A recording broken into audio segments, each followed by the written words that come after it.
सो ये जो टॉपिक होगा सेम पॉलिसी फ्रेमवर्क जो बात हुई थी 10 सवालों का, उसके हिसाब से हम लोग को एनालाइज करना है ये ड्रग्स पॉलिसी। अब आप जैसे देखेंगे कि हर चीज में the devil is in the detail, मतलब कि जितना डिटेल्स में जाओगे उतना आपको क्लियर होता रहेगा, मतलब उसको में जाना पड़ेगा आपको डिटेल्स में। और ड्रग तो बहुत ही उस प्रकार की चीज है जिसमें हम ड्रग का मीनिंग ही क्या है वो पहले सवाल पूछेंगे कि ड्रग किसकी बात कर रहे हैं। ड्रग्स तो हम मेडिसिन जब खाते हैं वो भी ड्रग है, तो हम ड्रग्स का मतलब क्या है।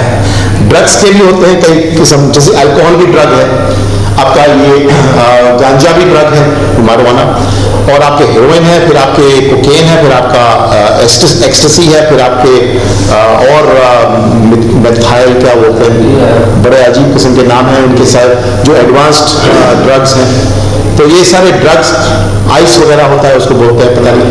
सो ड्रग्स की बहुत सारी वैराइटीज हैं, हर एक का अलग पॉलिसी बनेगा।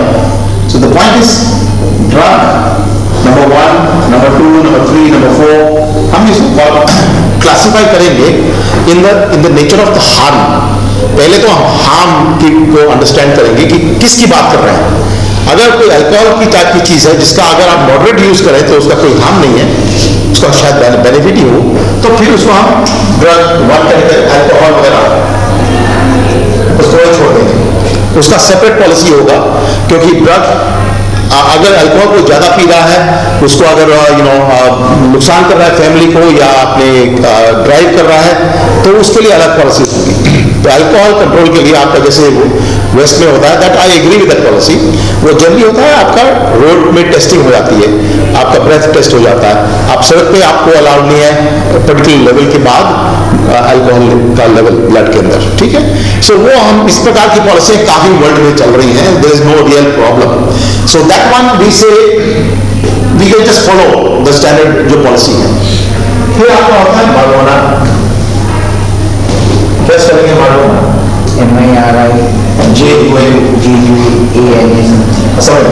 मारिजुआना। फिर आपके आगे आ जाएंगे कोकेन वगैरह, I don't know what is more technically whatever, but finally ice and other things that are recreational drugs. So इसका क्या है कि addictive हो जाते हैं, these are not addictive, okay. So what we are talking about is कि हम जो भी जनरल बात करेंगे आज, हमें अल्टीमेटली ये चीज हर स्पेसिफिक कैटेगरी के लिए बनाना पड़ेगा जो पॉलिसी हमारी पार्टी की पॉलिसी जो होगी। तो पहला है कि हमारा सवाल होता है कि what would happen without the role of government. अगर कुछ सरकार कुछ करेगी नहीं, उसमें इन्वॉल्व नहीं है, तो क्या होगा? तो क्या होता है, क्या हो सकता है? हाँ, मार्केट में मिलेगा। कुछ लोग जैसे कि आप देखते हैं कि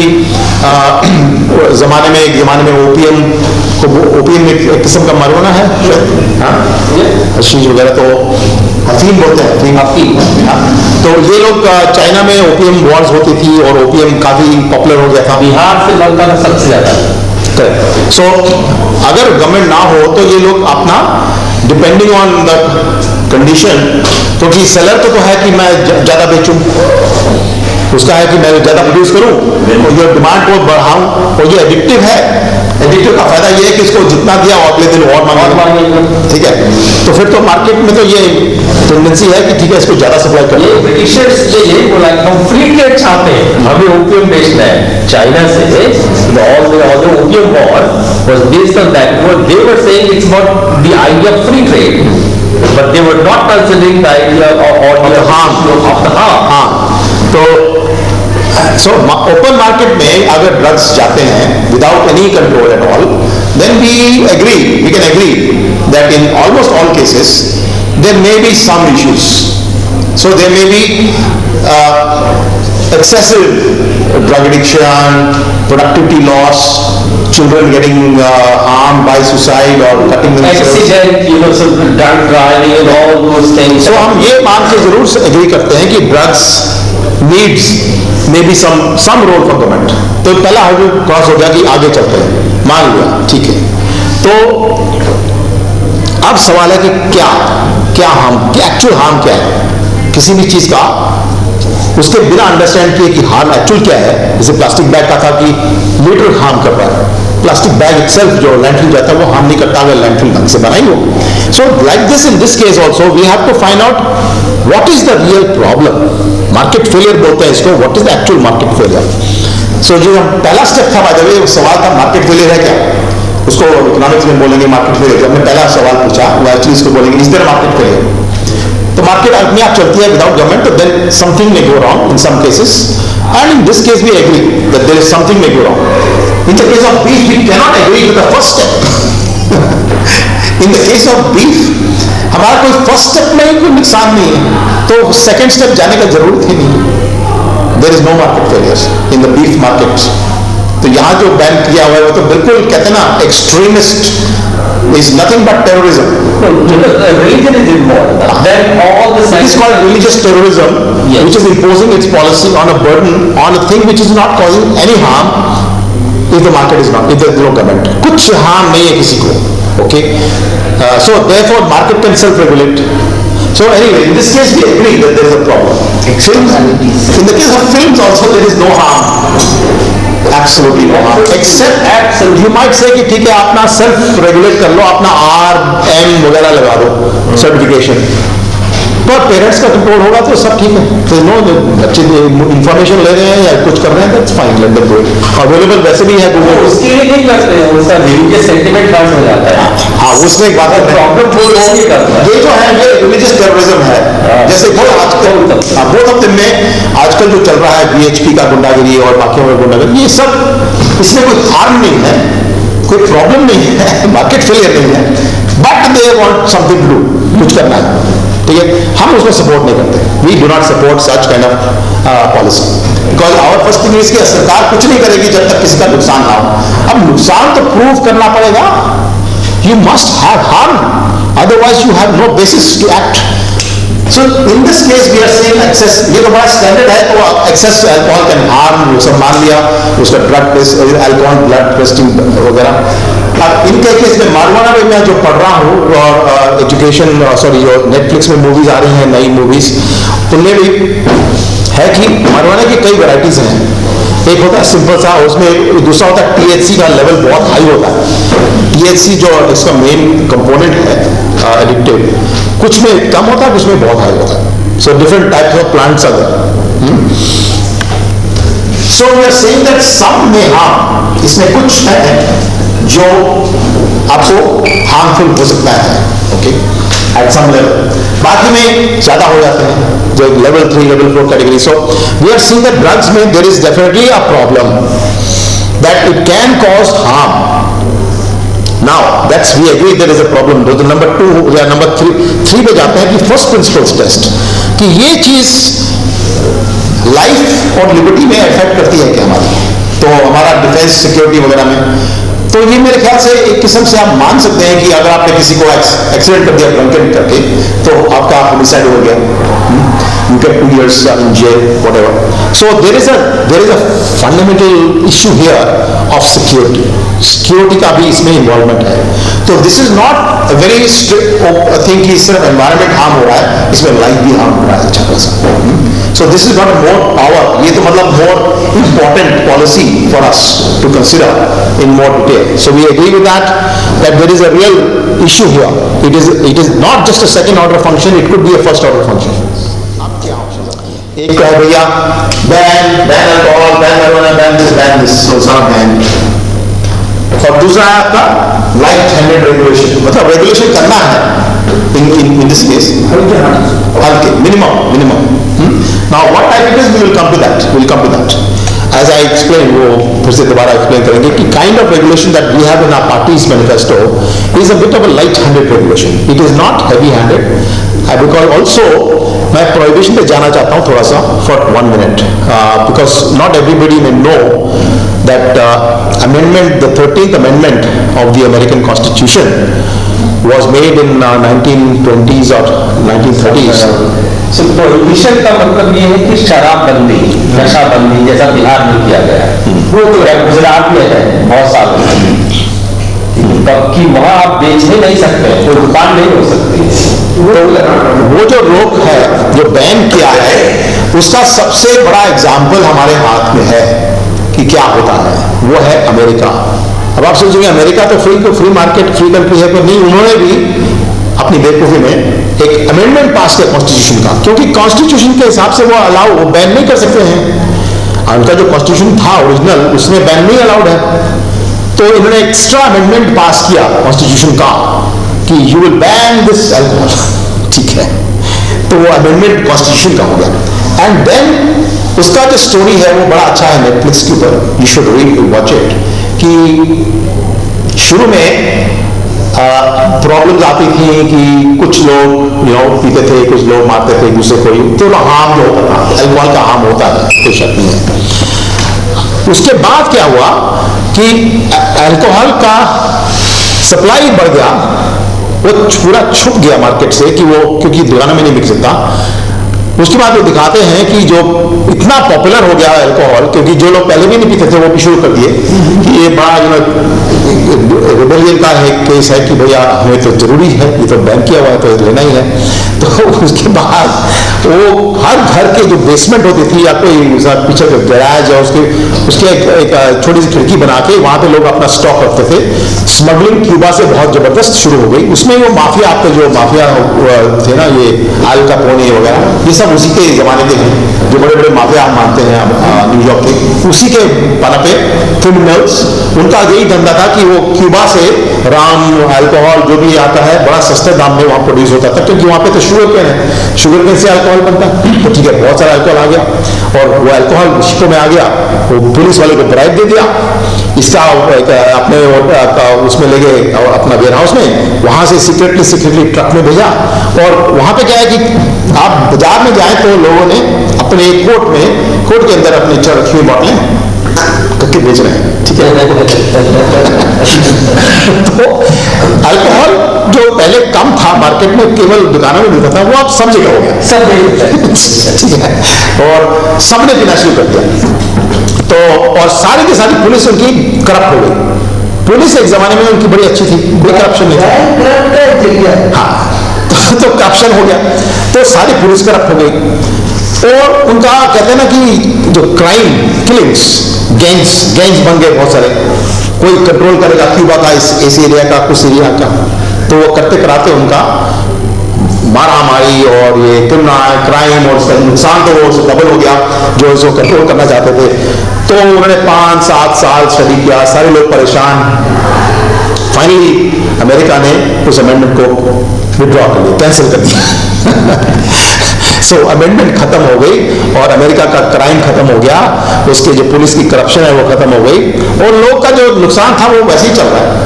जो छोटा मोटा नुकसान अल्कोहल करती है वो उसको आप कंट्रोल नहीं कर पाते, तो उसको आपको रेगुलेट करके मिनिमाइज करना है।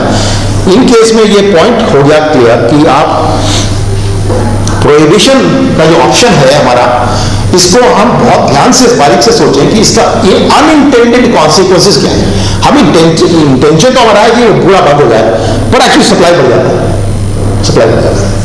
और करप्शन बढ़ जाती है। जैसे आपने कहा गुजरात में आज से बहुत पहले से कब हुआ था मुझे मालूम नहीं है, और वहां पर मतलब कि जो दुकानों में मिलता है उससे ज्यादा मिलता है इधर उधर से घूम फिर के। गुजरात से बिहार में थाने में पुलिस जो पकड़ता है, पुलिस वाले थाने से भी बेचने लगते हैं। गुजरात का आप ये भी बैंक है, आप सोचते होंगे कि चोरी से कहीं से आता है, वहाँ जो पैसेंजर ट्रेनें जाती हैं, इससे गोली का गोली लग के जाता है पैसेंजर ट्रेनों में, सोचिए। तो ये आपका हो गया कि संजीव जी बोल रहे हैं बिहार में क्या है, मतलब वहाँ एक बिहार में लोग थाने से पकड़ने के बाद कैसा है,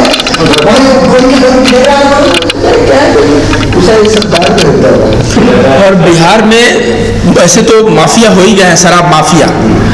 उसके बाद पुलिस उनको पकड़ती है तो पुलिस गाड़ी को लाती है थाने में, तो भी वहाँ से बेचना शुरू कर देती है। इसके अलावे भी वहाँ पे देखा जाए तो जो बॉर्डर एरिया है, जैसे गोरखपुर देवरिया, तो बॉर्डर एरिया पे बिहार के लोग जो पीने वाले हैं बैठ के इधर पी के फिर जाते हैं उधर। जमाने में जब हम गुवाहाटी पहुंचे थे तो जब मैंने IAS में शुरू किया था उस वक्त बैन था आसाम में, सिर्फ प्रिस्क्रिप्शन से मिलता था, डॉक्टर के प्रिस्क्रिप्शन कि आपको जरूरी है, तो कुछ कई लोगों ने ले लिया डॉक्टर का प्रिस्क्रिप्शन। तो हमारे को इतना इंटरेस्टिंग, तो बीच बीच में कभी कभी लेते हैं। तो वहाँ पे मेघालय के बॉर्डर में बिल्कुल बगल में हमारे घर के 5 मिनट दूर मेघालय का बॉर्डर शुरू होता है गुवाहाटी से। वहाँ जाके दुकानें भरी हुई हैं, लाइन लगी हुई है, ठीक है। गुवाहाटी के लोग जाके आराम से ले लेते हैं और वापस ले आते हैं कार में। कार का इंस्पेक्शन थोड़ा होता है हर कार का, तो वो अपना वो लेके आ जाए वो वहाँ से। So basically what happens is कि आप कंट्रोल नहीं कर पाएंगे, आपका मल्टीप्लाई हो जाएगा सप्लाई, आपके ज़्यादा लोग एडिक्टेड हो जाएंगे और आपकी सारा पुलिस फोर्स करप्ट हो जाएगा। गुजरात में कितना टाइम से बंद है। हम जब गुजरात गए थे तो वहाँ पे एक लड़का था, बोला कि हमने शराब से दूसरा कुछ बोला पियेंगे, तुम बोला क्या नारियल पीना है पियो, तो बोला नहीं कुछ और है यहाँ है, तो नारियल में शराब पीता है। नारियल में शराब। इस पे ज्यादा समय नहीं लगाएंगे, ये आपको सबको क्लियर है। उदाहरण बहुत है, अमेरिका का एग्जाम्पल है, भारत के बहुत एग्जाम्पल है। हमें इसका कोई सवाल ही नहीं करना कि बैन करना गलत पॉलिसी है, क्योंकि बैन से जो प्रॉब्लम है वो बढ़ती है ना कि कम होती है। तो ये तो पूरा काट दिया। अब ये जो काटा है मानोगे, आप सोचेंगे हमने सिर्फ अल्कोहल का काटा है, एक्चुअली सबका काट दिया। हमने भारत में आजकल बैन है बाकी सारे ड्रग्स, ओके। marijuana थोड़ा कंट्रोल्ड है मेरे ख्याल से 1-2 केसेस में, बट बाकी सब बैन है। पंजाब का जो प्रॉब्लम बोलते हैं पूरा का पूरा ड्रग्स का, वहाँ बैन है। और वहाँ पे क्या करते हैं कि अफगानिस्तान से आता है, पाकिस्तान के थ्रू आता है, वो बॉर्डर के थ्रू फेंकते हैं, वो कलेक्ट करके ले जाते हैं, ठीक है। वो पूरा उनका इंगेजमेंट है वो जो उनके जो ड्रग ट्रैफिकर्स का। पर इसमें क्या हुआ कि जब आपने ड्रग प्रॉब्लम शुरू कर दिया तो आपने एक चीज फॉरगेट कर लिया कि आप प्रॉफिट दे रहे हैं, किसको दे रहे हैं? वो टेररिस्ट को दे रहे हैं, क्योंकि सबसे फायदा है टेररिस्ट को। टेररिस्ट को पैसा चाहिए। जैसे असम में भी अल्फा है, वो पूरा ड्रग्स में इन्वॉल्व है, ओके, क्योंकि ड्रग्स से फटाफट पैसा आता है आपको। नहीं तो जैसे बताया था ना कि आपको जाके मारना पड़ेगा, किसी वो पेट्रोल वाले को मारना पड़ेगा, 1-2 धमकी देना पड़ेगा, फिर आपका पैसा खाएंगे। वरना उसके बजाय आपको क्या कुछ नहीं है, जाके बर्मा जाओ, ड्रग उठाओ, यहाँ बेचो नागालैंड असम में, और उसका बहुत पैसा मिल जाता है। और आप अपना ग्रुप, आपके टेररिस्ट के ग्रुप हैं, तो आपका टेररिज्म आपका बढ़ जाता है। तो भारत का जो टेररिज्म है पाकिस्तान से, क्योंकि इसका पैसा आता है ड्रग से, तो आपने टेररिज्म बढ़ा दिया, ओके। आपने उनको गलत आदमी को एक्स्ट्रा पैसा दे दिया बेसिकली। सो ड्रग का हमें क्या हुआ कि जो हम भारत ने ड्रग का पॉलिसी किया हुआ है उसका भी वही नतीजा हो रहा है जिससे अल्कोहल पॉलिसी का होता है। अच्छा, सप्लाई कभी कम नहीं हुआ, सप्लाई बढ़ता बढ़ता गया है। और पंजाब में हर गांव के हर कोने में आपको खुलेआम मिल जाता है ड्रग्स, क्योंकि वहां पंजाब रिचर स्टेट था, तो उनके पास पैसा था, तो ठीक है, वो अपना आराम से खरीद लेते हैं। वहां पे जो बिहार से वर्कर जाता है वो ड्रग नहीं एडिक्टेड है, क्योंकि उसके पास स्पेयर पैसा नहीं है, अब तक नहीं है, पर बाद में हो जाएगा, शायद बिहार तक पहुंच जाएगा ये सब ड्रग्स, क्योंकि ये अभी तक कोई जो पैसा वाला है वही दे सकता है। तो नागालैंड असम में वाला देते थे, और यहाँ पे अपना पंजाब में देते हैं जिनके पास पैसा है। पर पैसा खत्म हो जाएगा ना उनके पास एक जमाने में, तो ये लोग अंदर आ जाएंगे, दिल्ली में आ जाएंगे, फिर उसके बाद चले जाएंगे कहीं और, तो उसका रिस्क बढ़ जाता है ऑफकोर्स इन लोगों को। परंतु पुलिस पूरा इन्वॉल्व है, उनके मिनिस्टर फुल्ली इन्वॉल्व है, जिससे मैंने पढ़ रहा था कि मिनिस्टर वहाँ के पंजाब के अच्छा खासा इन्वॉल्व है ये सारा का पूरा ड्रग रैकेट में। तो आपके टेररिस्ट, करप्शन, पुलिस, वो सब आपका जो सिम्टम्स होते हैं हमने अल्कोहल में देखे, वो सारे के सारे इसमें भी हैं। तो बैन तो बिल्कुल हमने कर दिया, not only for alcohol but for all categories. That is a big shift from the current policy में अल्कोहल बैन कुछ स्टेटों में है, बाकी तो पूरा बैन है ना, तो हम बैन एग्री नहीं करते। तो हमारा नेक्स्ट ऑप्शन क्या हो सकता है? तो नेक्स्ट ऑप्शन है लाइट हैंडेड रेगुलेशन। हमारा पर्पस क्या है? कि हमारा पर्पस है कि हम पूरा ड्रग्स को खत्म कर देंगे लाइफ में, इस दुनिया से। तो ऐसा तो आप पागलपन है। अगर कोई सोचता है कि वो पूरा ड्रग्स ही खत्म कर देगा दुनिया से और कोई पीने वाला ही नहीं बचेगा, तो वो एक गलत फहमी में घूम रहा है। ऐसा कभी नहीं। What do you say? What do you have to say about Singapore's dealing with drugs? Leaking on, वो बोला डेथ पेनल्टी देने का है, ड्रग्स मिला, नो क्वेश्चंस आस्क्ड, ये death penalty. Okay, that's a good one because Singapore actually has the capacity to enforce. Singapore में क्या है कि गवर्नेंस मॉडल जो हम बता रहे थे, सोशलिस्ट गवर्नेंस मॉडल, अब इसमें क्या है कि अगर आप बैन करते हैं तो आपका मॉडल ऐसा होना चाहिए जिसकी पुलिस इनकरप्टेबल हो जाए। ओके, सिंगापुर की पुलिस इनकरप्टेबल है क्योंकि उनका इतना सैलरीज है और इतना उनका मेथड्स हैं टैलेंट को पूल को ठीक करने का कि वो इनकरप्टेबल है largely, I would say almost 100%। तो सेकंड जो पॉइंट था सिंगापुर का कि उनका छोटा सा सिटी है, तो उसमें जो आती है चीजें वो शिप से आती है या तो प्लेन से आती है, वो उनके एंट्रेंस करने के रास्ते बड़े कम हैं, सिंगापुर में आइलैंड है वो, तो with that you have a much tighter control of entry and you also have a much superior enforcement. तो नेचुरली वहां पे जो पॉलिसी है बैन का with a death penalty, it could work. I'm not saying I have 100% knowledge of Singapore's actual performance in drugs, but I don't think they are drug addicted largely. So that means that policy is largely working. But that does not mean that drugs of small category are not coming to Singapore. Okay, वो तो जरूर होगा. But the point that we notice is that the governance system has to be really good and the area has to be controlled. Punjab is not a controlled area. Border of India and Pakistan is not controlled. Think of USA का देखिए कि वहां पे border बहुत लंबा है, बहुत सारे एंट्री पोर्ट्स हैं, लैंड बॉर्डर बड़ा इंपॉर्टेंट है, वो आइलैंड नहीं है USA like Singapore. So you cannot really stop कि मेक्सिको का जो बॉर्डर है 4000 किलोमीटर्स, आप उसमें कहीं भी जाके आप ट्रक को उधर डाल सकते हो, अंडरग्राउंड का टनल बना सकते हो, कुछ कर सकते हो, हेलीकॉप्टर से भेजते हैं। और इनफैक्ट वहां तो मैंने ड्रग का डॉक्यूमेंट्री देखे थे नेटफ्लिक्स पे कि वहां से शिप प्लेन पुराने जो होते हैं ओल्ड प्लेन्स वो ये लोग खरीद लेते हैं, ड्रग वाले ओल्ड एयरलाइन जो जंक हो जाता है उनका, वो लास्ट में एक बार चल सकता है, उसको उठा के ले लेते हैं और वो जाके लैंड कर लेते हैं डेजर्ट में। अमेरिका में डेजर्ट है साउथ में, वहां लैंड करके छोड़ के चले जाते हैं। हाँ, जब भी आपको पकड़ा उसको डाल दिया तो आपका प्रिजन भी मर गया, तो प्रिजन में करप्शन हो गया, मारामारी हो गई, वो लोग एक्चुअली बढ़ते हैं प्रॉब्लम्स, ड्रग प्रॉब्लम्स। जिस प्रकार से आप देखेंगे बैन ड्रग्स के ऊपर उस प्रॉब्लम को बढ़ाता है ना कि कमाता है। हम इसको एलिमिनेट करने का उम्मीद नहीं रख सकते, एलिमिनेट करना प्रैक्टिकल नहीं है, हमें मिनिमाइज करने का पॉलिसी होना पड़ेगा।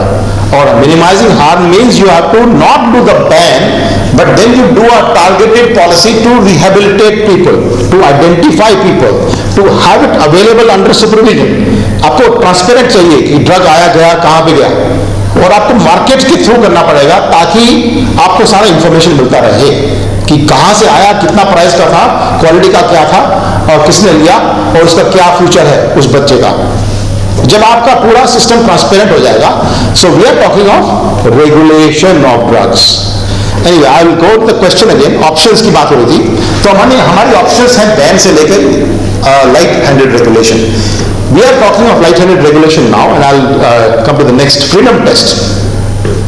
फ्रीडम टेस्ट इसमें भी अप्लाई होता है, वो इसलिए अप्लाई होता है क्योंकि मॉडरेशन में लेट अस से कि आप ये ड्रग मरा होगा या कुछ छोड़ लीजिए, तो मॉडरेशन में अगर हो सके तो may be it is harmless. What we to stop somebody from consuming something which is relatively harmless. अगर वो बैठ के अपना सैटरडे संडे को कुछ थोड़ा पी लेता है ड्रग्स और वो हार्मलेस है और मंडे को काम कर लेता है, हमारे पास कौन सी अथॉरिटी है सरकार को कि वो किसी की फ्रीडम को कम करे? तो ये इंपॉर्टेंट रिमेंबर करना है कि अब फ्रीडम को कम कर रहे हैं, चाहे वो अगर कोई अपने मुंह में खुद डाले जहर, तो सरकार का क्या रोल है ये आपको देखना होगा कि पॉलिसी हमारी, जॉन स्टुअर्ट मिल ने ये लिखा था कि it is not the job of the government to stop you from harming yourself. आप खुद को हार्म कर रहे हो तो वो सरकार का काम नहीं है। अगर आप खुद से थोड़ा ड्रग लेके अपना नुकसान कर रहे हो, पर आप जब पब्लिक का नुकसान करना शुरू करोगे, जब इतना ड्रग ले लोगे, तब तो हमारा आपसे कुछ संबंध है। तो फ्रीडम टेस्ट इसमें भी आता है। So that way the ban violates the freedom test. तो बैन तो वैसे भी नहीं हो सकता हमारी पार्टी का। ओके, स्ट्रेटेजिक गेमिंग तो हमने बता ही दिया कि अगर आप जो भी ऑप्शंस लेते हैं, इसका तो कितनी बार, मतलब इसके कितने तरीके हैं इसको चीट करने के, बैन को, ठीक है, वो तो गेमिंग हो गया। गवर्नमेंट फेलियर भी हो गया, जैसे पुलिस वाले करप्ट हो जाएंगे, वो तो क्लियर है। इस ऑप्शन में तो सारा का सारा फेल हो जाएगा। इसमें जो हम बता रहे थे कि regulated under market supervision and all that, then we are having a policy just failure is bit less. India में एक्चुअली फिर भी फेल हो सकता है, तो उस केस में जिससे हम बात कर रहे हैं well manage, then it is probably possible. Real experience test तो हमने काफी देख लिया, अभी एग्जांपल दे दिए कि रियल एक्सपीरियंस में बैंक तो कभी काम नहीं करता। And then we are talking of Portugal में they have actually allowed for, they have decriminalised, decriminalized the possession of drugs, small amount of drugs, but they have still criminalized the distribution of drugs. Yes.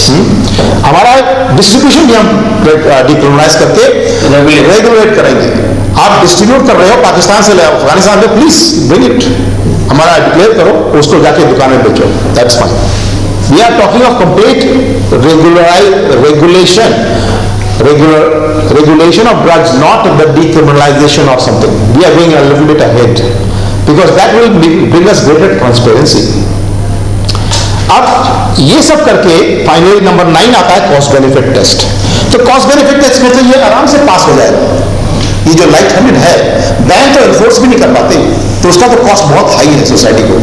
इसमें तो आपका आराम से cost benefit test से पास हो जाएगा, क्योंकि आपको सिर्फ ये करना है कि सारा का सारा जो इंफॉर्मेशन, जो ड्रग्स आ रहे हैं वो जाएंगे आपका कस्टम से जाएंगे, दुकानों में जाएंगे, ड्रग कंपनियां जो बड़ी बड़ी हैं उनके थ्रू जाएंगे, उसका क्वांटिटी लिखा होगा, और जो लो लेवल ड्रग है marijuana टाइप का जो भी है वो आप खुद मार्केट में ले सकते हैं like alcohol, but high level drugs जो हाई क्वालिटी marijuana और समथिंग एल्स वो आपको प्रिस्क्रिप्शन से लेना है, और प्रिस्क्रिप्शन से आपको डॉक्टर कंट्रोल करेगा, देखिएगा कि क्या आपको जरूरत है, कितना आपको रिहेबिलिटेशन करना, so that way you are under a proper model which is workable. उसका कॉस्ट ज्यादा नहीं है और उसमें आप हार्म मिनिमाइज कर रहे हैं, रिहेबिलिटेशन ज्यादा हो रहा है, जो कंज्यूमर है वो अपने आप को जैसे कहते हैं ना पॉइजनस अल्कोहल वो नहीं ले रहा, पूरा जहर नहीं खा रहा, तो इस प्रकार से आपका सोल्यूशन हो जाता है। Transition path